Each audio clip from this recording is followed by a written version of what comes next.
Hi everyone, this is Phoenix Normand. I kind of wanted to do a quick video for you, just to kind of talk about what's going on right now. There's a lot of sort of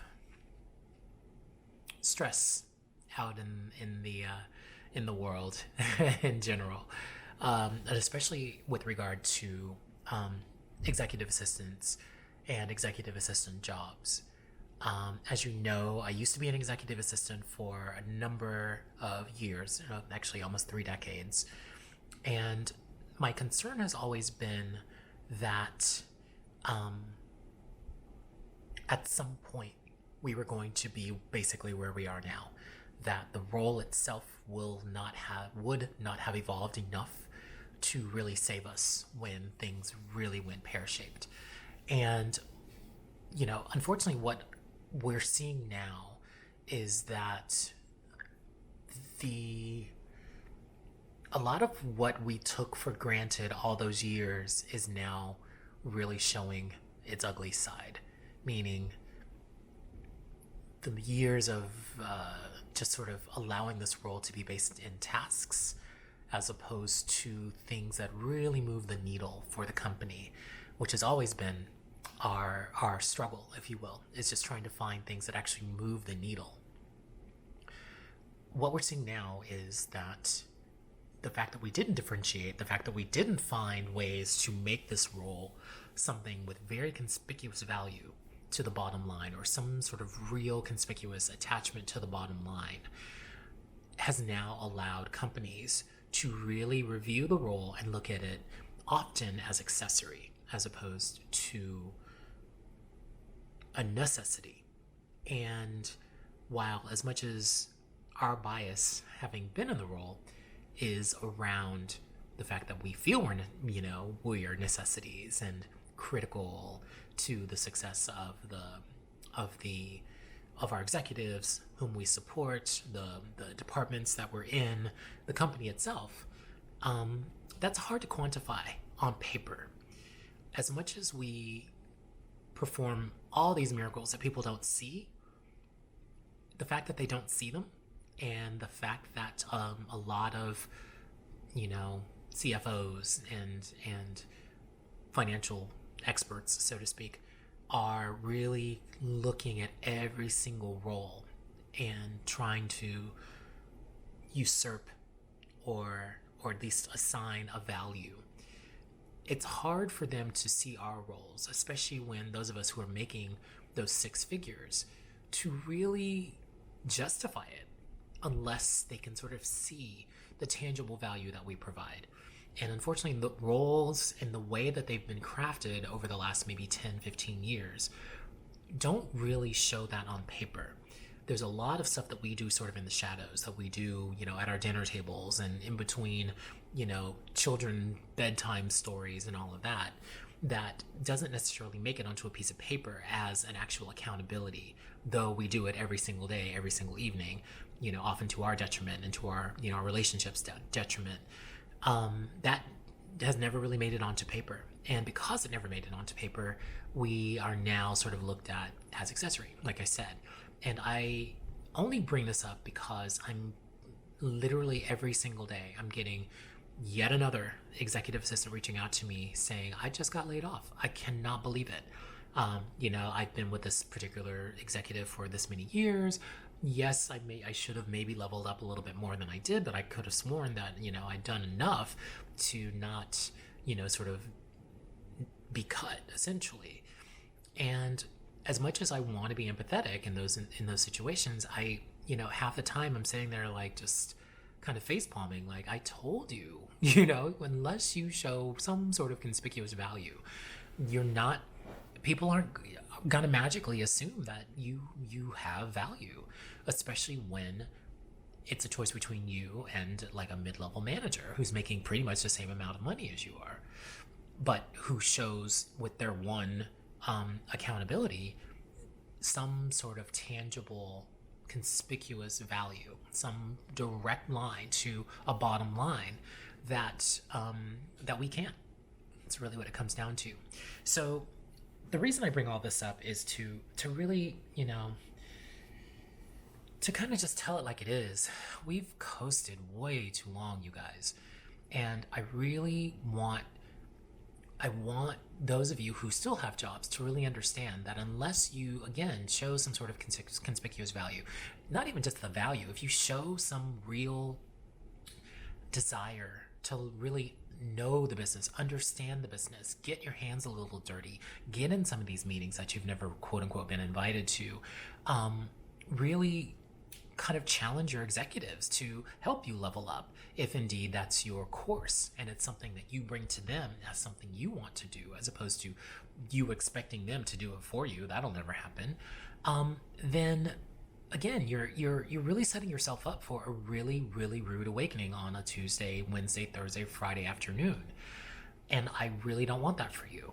I've worked very, very hard as an executive assistant before I became a CEO, but very hard to sort of kick down as many doors as I could to give executives a different look so that when they hired their next executive assistants, specifically the ones after me, I set a bar that sort of allowed them to sort of see the value that we could actually create, the value that I specifically created for them in their lives and in their professional environments, but also give them a sense of the possibility of how they can empower their executive assistants. So not to say that executive assistants now owe me anything. It's not that at all. It's more, I'm hoping that some of the goals, or excuse me, some of the sort of bars that I've set along the way, even with the 117, 18 articles that I've written on LinkedIn, my latest diatribes that kind of tell it like it is, the book that I wrote, the classes that I teach around the world before COVID and obviously online now, my private tribe, all of this. The whole reason I do this is to really get you guys to understand that there is something beyond this role, first of all, but while you're in it, really, really treat it like it's the best tool for your learning and your professional development ever. It is the most amazing role if you allow it to be a teaching tool, not just a source of income. I to this day, I still don't understand how we can pay all of this money, go to all of these super expensive conferences, listen to all of these great speakers, and, spend all of this money, company money typically, on networking, yet we don't really leverage the network. We don't really figure out ways to exchange really good information, the kind of information that brings us all up, not just one or two. I don't understand why we haven't, after all this time, really galvanized in the way that I'm galvanizing with the people on Tribe. Yes, there are some great other associations out in the wild. Some of them are way too legacy for me, but hey, at least they're doing something. I don't understand why we haven't leveraged this among ourselves in order to really start teaching and holding each other accountable to a much, much higher standard. So instead of me sitting here spending all this time bitching, moaning, and complaining on this video and, wagging my finger, which I'm sure some of you are taking it as, now is the time to really start getting smart and to really start thinking about, okay, what if I lose my job tomorrow? For those of you that already haven't, and even if you did lose your job, what are you doing? Have you reached out to anyone? Have you reached out to me? Have you reached out to people in my tribe, for instance? Have you reached out to, I'm hoping executives that you came into contact with during the time that you were working as an executive assistant for another executive? That's another reason why I push making sure that you have separate relationships with the people that you see on a daily basis, who are in those email chains on a daily basis, making sure that you've established a relationship with those people, because just in case you lose your job, it's a phone call, it's an email, it's a thank you note, who knows, or it's a request for a referral. Those are the things that really, really get people from point A to point B in the fastest time possible. Those are the things that get executives even from fired or termed or laid off or just quitting, or pushed out into a job in 2 to 3 days. You know, if you really, really watch how your executives move in business, you basically have the entire blueprint of business and how to succeed in business right there in front of you. I'm a prime example. I watched my bosses like a hawk. I watched every move that they made. I basically memorized every conversation that they had with every single executive that they interacted with, because I was trying to learn the lingo. I was trying to understand how those transactions, quote unquote, worked. I was trying to figure out, okay, well, if they're in this type of bind, what are they saying to get themselves out of it? What are they saying to sort of exact a very specific result from a bunch of crap, essentially. So, and over the years, and after all those sort of eavesdropped conversations and sort of reading through the email chains like I always talk about, I was able to really understand how they work. And I became really, really, really good at understanding executives and how they move and how they communicate, how, what their level of expectation is among themselves as well as those that they interact with. And also really notice the chasm between how executive assistants did the exact same thing. We tend to work in silos. We tend to be, a little jealous of one another. We don't help each other nowhere near as much as executives do. And we just operate in a much, much different way when, again, you've got a perfect blueprint sitting right to the office to the right of you. So that's one of the things that I really want to get across more than anything is, we're in a different era now. And I think we also need to accept the fact that things are not going to be the way they used to be. Don't think we're going back to any sort of normal. Normal is done, you guys. Please understand that. We are officially done with normal. There is no going back to the way things were. The way things were are done. This is a new era. COVID introduced us to a whole new way of doing business. And a lot of this is going to be, a lot of the major companies aren't even going back into the office until middle of next year. So if that's indeed the case, then what are we going to do? Are we going to sit there and lament the fact that, life was so great then, and I had a seat at the table, and, my executive, really respected me, and I had his or her ear, and all this other stuff. Yay, you. Good for you. But guess what? Now you've got to figure out how to maneuver from your nice, beautiful, comfy seat at your kitchen table / office and figure out how you're going to maintain relevance, how you're going to create new relevance, how you're going to create new value, and do that in a conspicuous enough way to where you will be looked at as indispensable. That's your number one goal. I don't know how else to tell you that. So if you're looking for like homework or at least a mindset or something like that, indispensability. That's your homework and that's your mindset.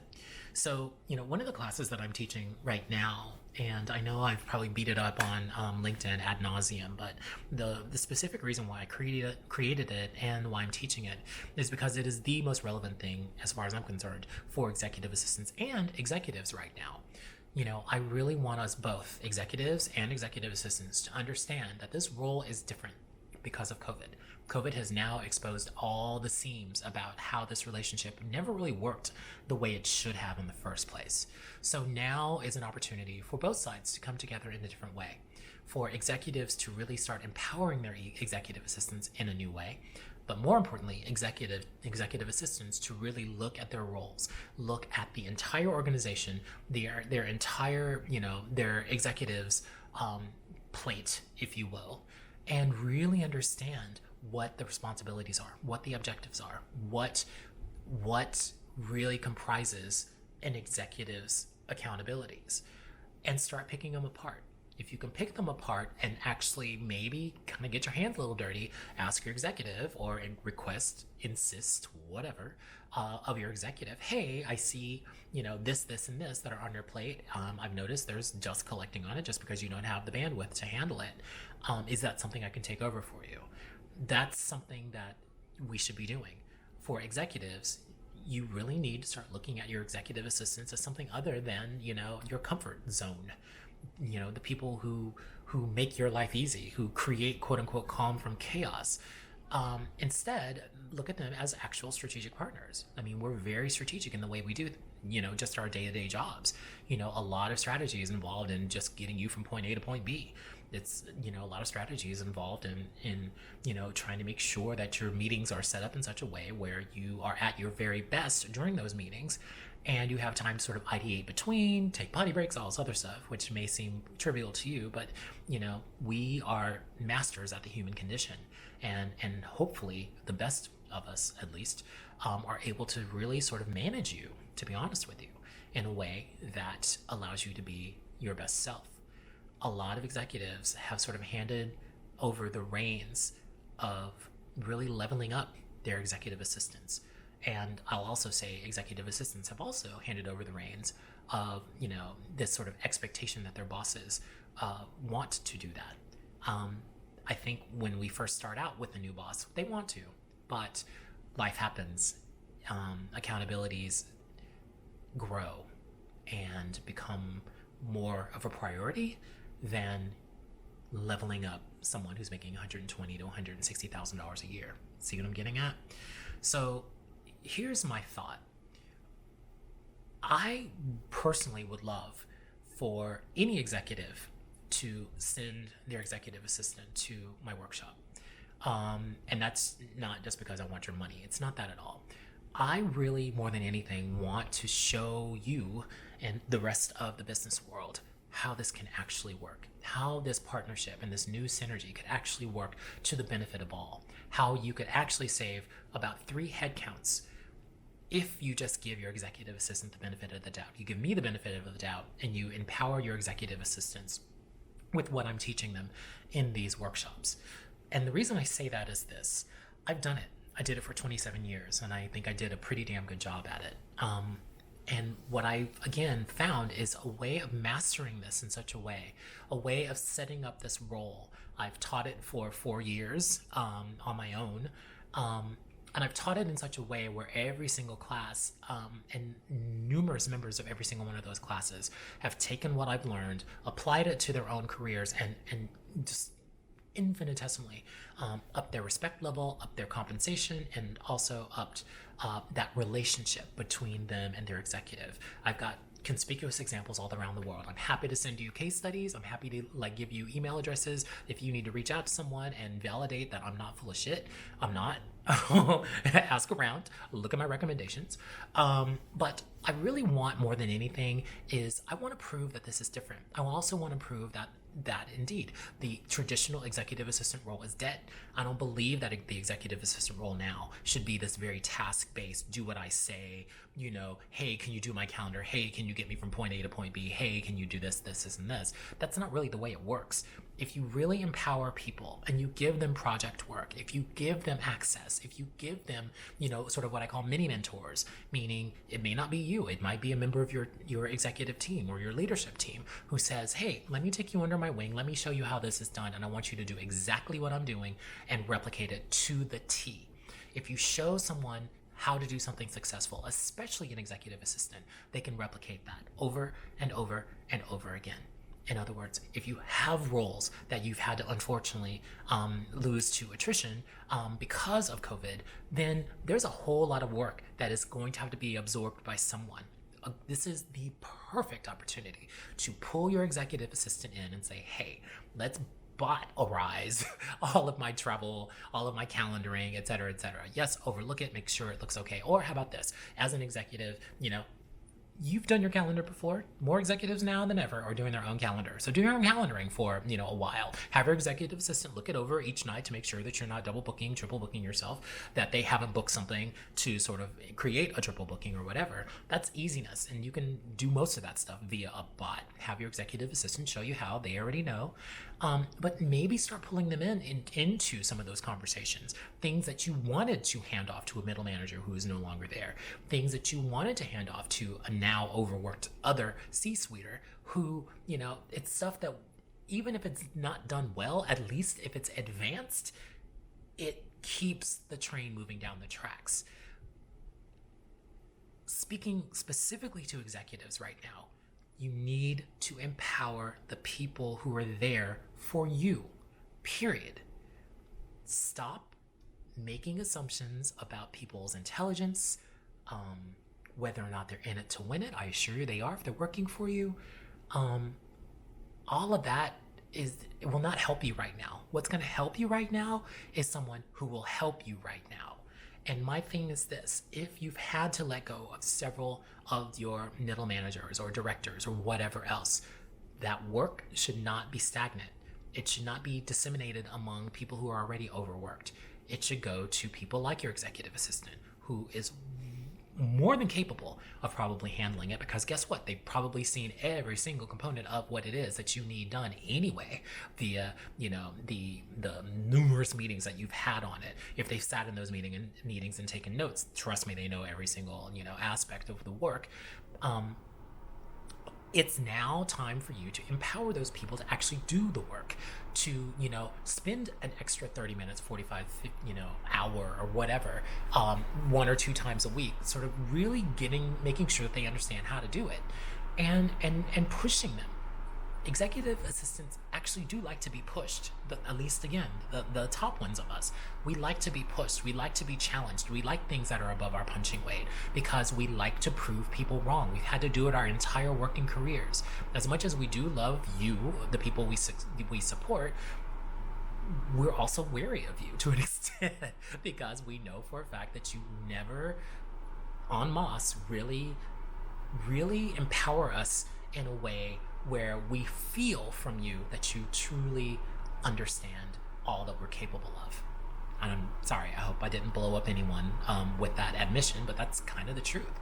So here's my thing, don't just start cutting your executive assistants. Find the good ones in your crew, and they are there. There are some that just aren't, and do what you got to do.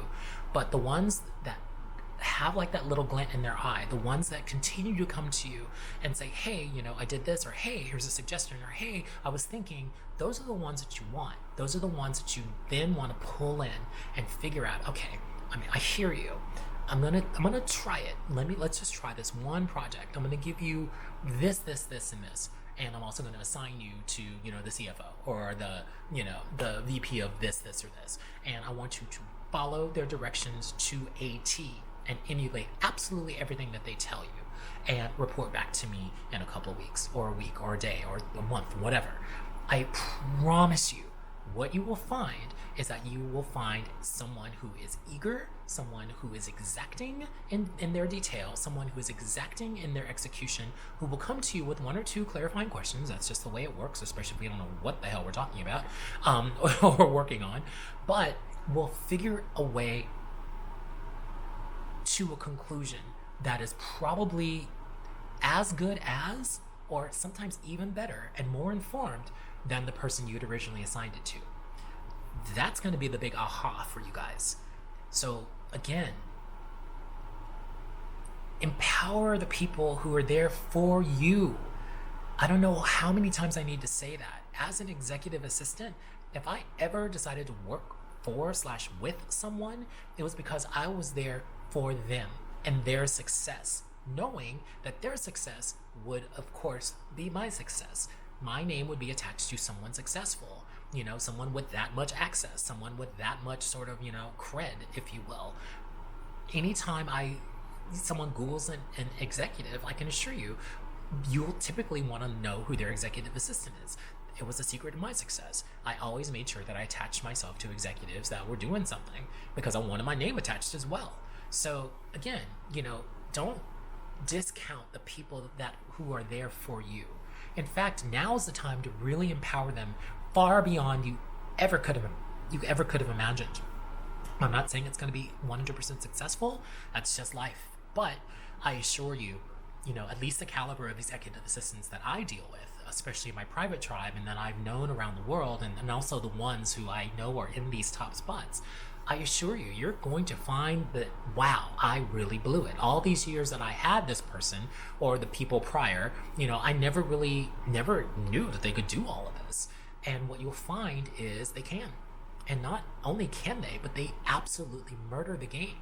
And what I also love about this, and especially for the executive assistants in my tribe, the whole purpose of me creating a tribe was for exactly this scenario.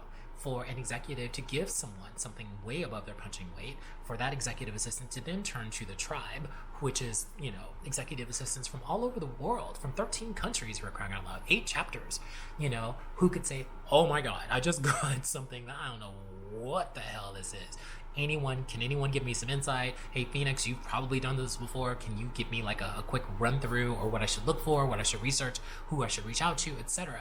That's the one thing about a big ass beehive that Tribe is we know everybody pretty much in every industry with pretty much every responsibility, and through our sort of, degrees of separation, we can always find an answer for you. That's just the way it is. So that's another reason why I tell executives, don't look at me like I'm crazy, like the loudmouth black boy on LinkedIn. I assure you, I'm here to help y'all. I'm one of you now. So, my whole shtick was to create a nice big fat beehive where any information that your executive assistant needed, or even you, because actually we're only just conduits of you, any question that executives had, they could lobby it to their executive assistant. Their executive assistant could go to Tribe, and Tribe would together in aggregate around the world 24/7 365 crowdsource the right answers, plural, for your executive assistant to then come back to you and say, hey, it's this or this, here's five answers, which one feels right to you. That's really what all this is about. So it's more than just, I've always sort of decided or wanted to create this ecosystem where, again, we could all find some level of success beyond what we're seeing right now. And now that COVID has hit, now that all these jobs are being lost, now that all of these, headcounts are being sort of, disbanded and scattered everywhere, this is when Tribe really, really does make the most sense for an executive assistant, because it allows us, again, to really rally around one another, to sort of circle wagons and combine forces, combine networks, combine information, combine time zones, combine expertise, all of that. That's really all Tribe is. So, sorry, I went on a bit of a digression. What I'm getting at, again, is with the class that I'm teaching, with Tribe that I've created, and specifically with executive assistants and executives, my message here is this: do it differently. Remap this role. Yes, it's important that your calendar get done. Yes, it's important that you get from meeting to meeting. Yes, it's important that you get from point A to point B when we can travel again. But that is not what's really moving the needle for you. What's more than anything, and I know this as an executive, more than anything, you need to focus on those things that are going to make the company money, that are going to save you time, that are going to allow you to focus on much bigger things, like what the hell we're going to be doing in 2021, and what that's going to look like, what that remap of the way that you do business is going to look like. You don't really have, you could use all the help you can get. I don't know how else to put that. And my thing is, now is the time to actually start rallying that. Use the balance of this year to really level up your executive assistant in a whole new way, in a way that makes you completely uncomfortable. But know that we've got your back. We at Tribe have your back. I've got your back as a previous EA, but then also as a new executive. I know exactly what you're going through. I'm going through it myself, but I think more than anything, it's really, really important that we stop with this, when things go back to the way they were. We stop with this just firing all the executive assistants and doing the work yourself. That's not solving anything. What the solve is now is to remap the way we think about this role, the way that we empower this role, and the way that we really look at executive assistants as true strategic, what I call administrative and operations strategists. That's really what they are now. If you have an executive assistant who is still giving you coffee, obviously they're not anymore because you're not at the office, still straightening conference room chairs, still ordering lunch, still doing your calendars, still doing your travel. Now, how many of those 5 things are still viable right now? Like 2, maybe, So how about this? If those 5 things are now 2 that are actually being done, that means your executive assistant is sitting around probably wondering what the hell to do, right? So use that time and the energy that is being wasted and the life that is being wasted, and empower your executive assistant with something meaty, something that is project-based, something that is going to move the needle, something that is going to buy you some time so that you can focus on reorganizing your org, that on, finding ways or finding profitability in this hot mess that we're in. Thinking about 2021 and being able to tell the board in no uncertain terms, hey, this is where we are with the help of my executive assistant and this person and this person and this person. This is what we think we need to do in order to not only survive, but to thrive leaner and meaner. And with my executive assistant now being more of, like I said, an administrative operations strategist, as opposed to an EA, coffee getter, chair straightener, doer. There's way more that we can be doing right now, and that's really what I'm getting at. So, all that said, don't want this to be a PSA, but please, if you're interested in this class, take it. Executive assistants who have taken it already have already done some pretty amazing things. I mean, I literally had one executive assistant go to her boss, tell him about the class. He was like, wow, that's what you guys learned? Like, okay, damn, why we don't even, no one in this company has even studied strategy. Why don't we put everyone through some sort of strategic course? And that's exactly what they're doing. An 11,000 member company, everyone is now going to go through strategy training. And because of, this executive assistant entrusting me with her $275 and going through a strategic training with me, I'm not expecting that to happen with every single company, but at least if you put that sort of leader ant, your executive assistant, that one person that kind of goes out and just tries it, who has relationships up and down the chain, who knows everybody within the company, who knows all your business, who's able to sort of create their own business, the whole 9 yards. If you give that person, and that's what I do, if you give them the empowerment and the confidence that they can do absolutely anything tasked of them, but then also entrusted of them or with, they will. It's just our innate being. We want to please. We were born to please. And I don't want that to sound weird or strange or anything like that, but that's kind of our innate being. We want to help. We want to please. That's just the way it is. And we want people to feel like we got your back. But if you don't give us the opportunity to do that, and you continue to dumb us down or think that we're not in it to win it, or make assumptions of our character, of our education, all this stuff, then you're doing yourself a disservice. You're not really doing anything for us. I can find executive assistants a job. You piss me off and you piss them off enough, they'll come to me anyway, and I'll be like, quit. I'll find you a job tomorrow, especially if you're good. And I do. Sorry. So if you lost your executive assistant recently and they said anything about like Tribe or Phoenix or whatever, you're welcome. It's my fault. Don't send me a bill and don't sue me, but whatever. So anyway, all that said, the course that I'm teaching is called the new EA, Administrative Operations Strategist. That's a role that I actually do want to create in business. I believe that EAs now need to sort of level up, and they need to have a much more comprehensive skill set, education level, as well as intention around the role that they do.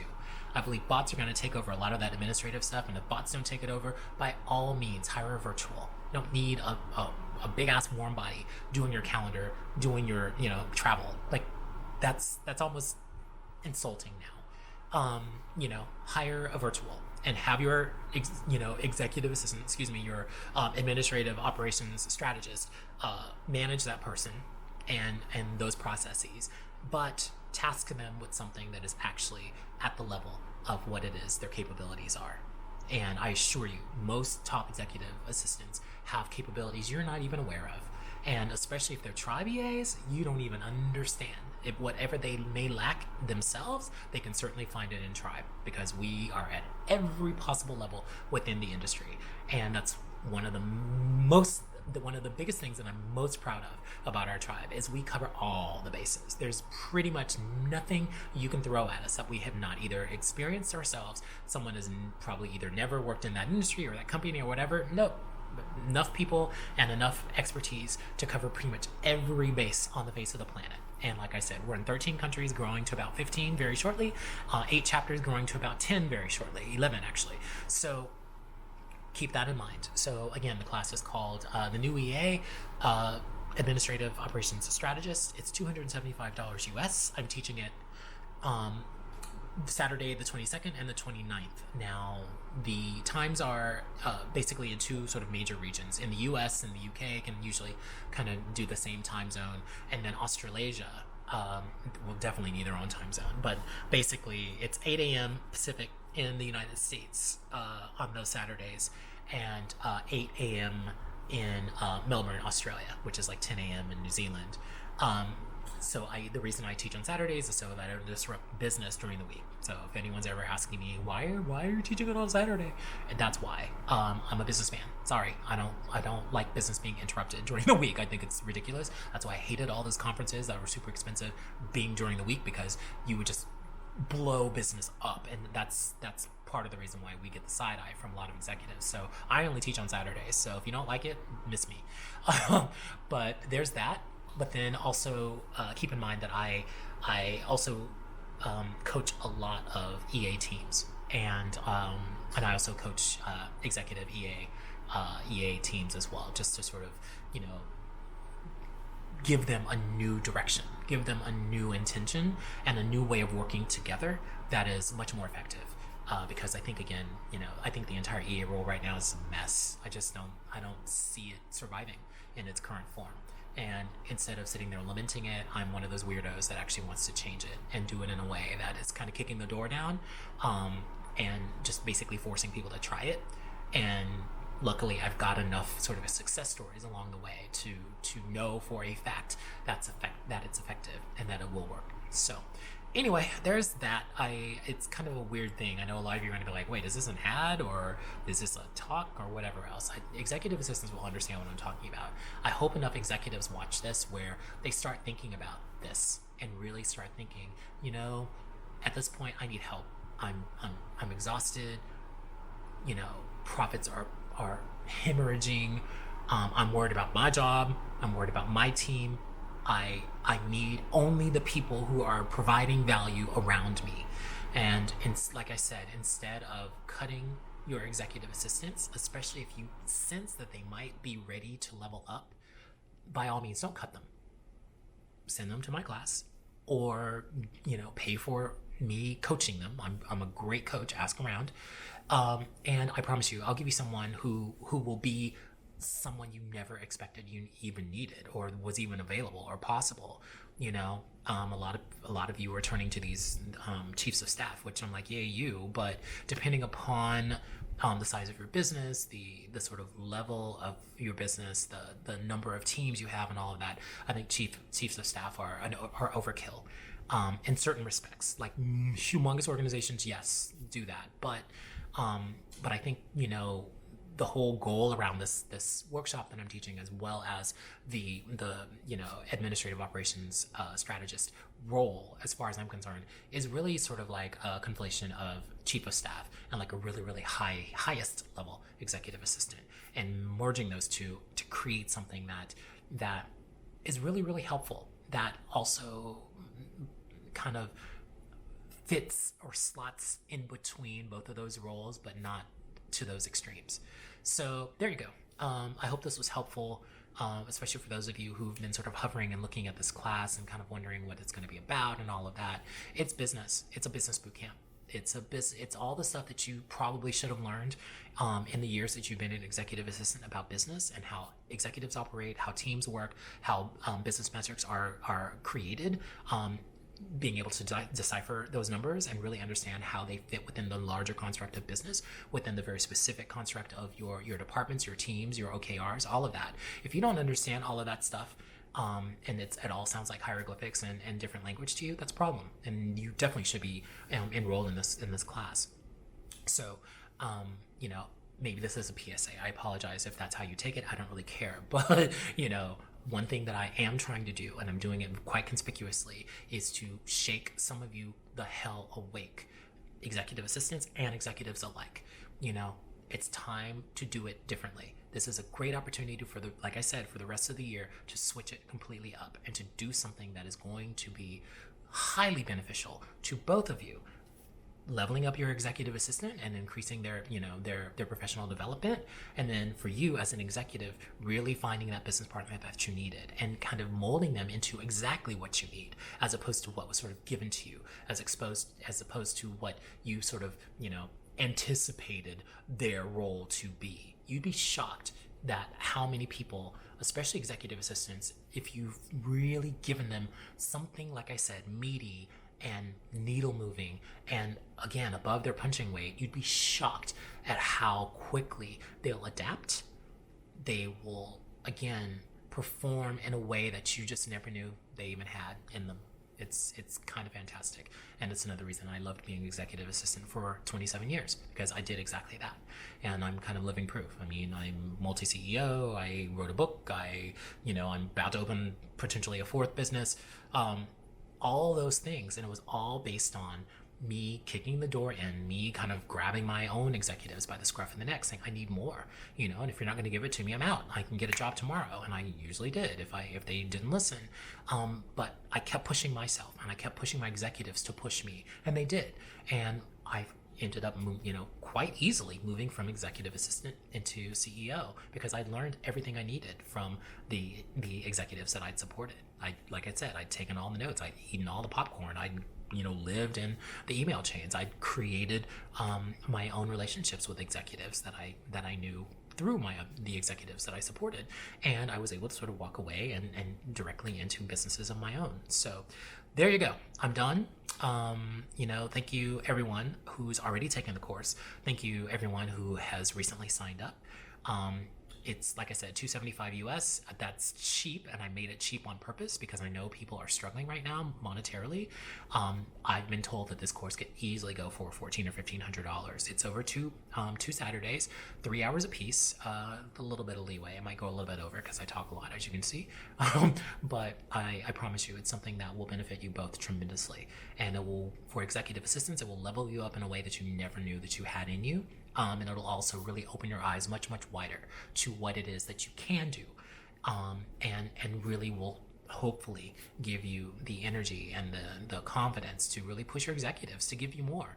And for executives, I promise you, you will get back a completely different executive assistant the next day, or 2 Saturdays away, because it'll be executive assistants who get it, who speak the language, who are now studying your business metrics, who can really help you interpret, different moves that you need to make. May even look at your teams and figure out, okay, now that we're leaner, we need to sort of redistribute responsibilities, and actually help you strategize how to do that, and exactly how to bring it to fruition, and actually be the person who is tasked with helping you bring that to fruition, so that you can go and focus on bigger objectives. They can really focus on making sure that the teams have everything that they need, that the hiring is done in exactly the way that you want it, that they truly are a mini-me of you, and your intention, what you need executed, etc., to the point where you don't even have to think. It's going to be done. In the same way that that your travel is going to be perfect, or your meetings are going to be spaced just so that you can actually have a great day. Wouldn't it feel also just as amazing to know that, hey, I just gave my executive assistant this amazing project that is something I know for a fact that is way above their punching weight. They've been a little quiet, but I noticed, and I've been kind of like eavesdropping and watching how they're doing everything, and it's spot on. In fact, I'm learning some stuff like, I never thought about doing it that way. That's brilliant. That's what we do. Please know that. So thank you, everyone. Stay hopeful. Keep your chin up.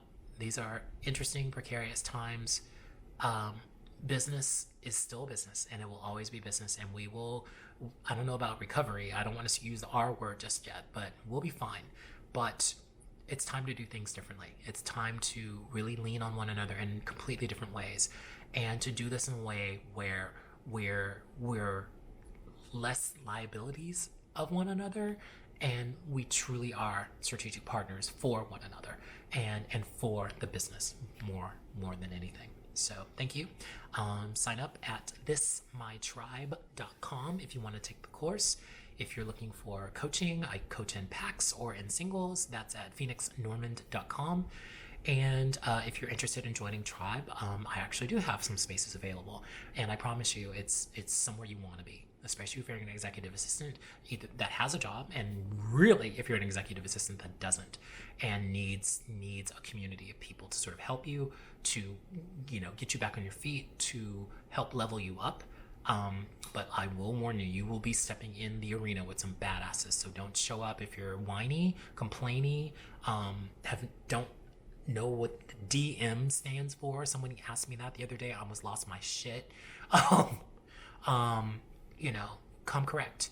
And I promise you, we are a tribe of badasses, and we will get you where you need to be quickly. And if you're already there, then we will give you exactly what you need: connections, the network that you need that is global and 365, 24/7, 365, and we'll go from there. So thank you all. And again, I will see you probably on the next diatribe. Watch the Aisha Joseph one. That's a rough one. I know you guys are gonna be looking at me like, but whatever. Thanks, guys, and I'll talk to you again soon.